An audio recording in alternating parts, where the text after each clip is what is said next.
Bean sprout. Yes, baby, bean sprout. So this bean sprout has been sitting here for like 3 days already. So what happened is, it's actually just little green beans like this. We soaked it overnight and then put it in a strainer and filled it with wet cloth. Okay, and you put it just like this, and then in a couple of days it will sprout like this. Some dried mung ho. It's also known as mung bean.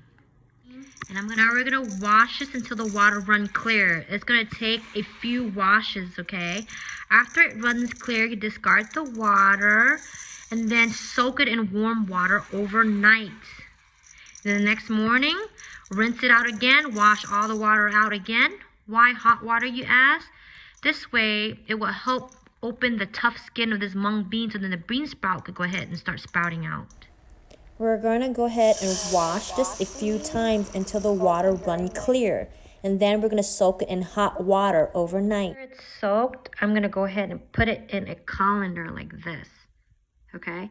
So this way, and I'm going to put it in a damp paper towel. And I'm going to actually wet this cloth here with just tap water.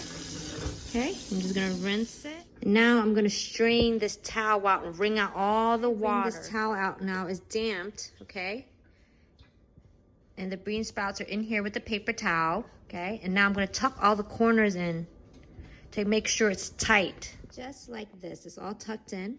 After that, I put my bean sprout in here, strainer, and another strainer so the water could drip down to here. Okay, so just make sure that you drain the water under this bucket here, okay? So we're draining it. I'm just closing back the lid over it to make sure it's damp and dark. And then you're gonna keep doing it every single day. Check on it, okay? And then pretty soon you have bean sprouts.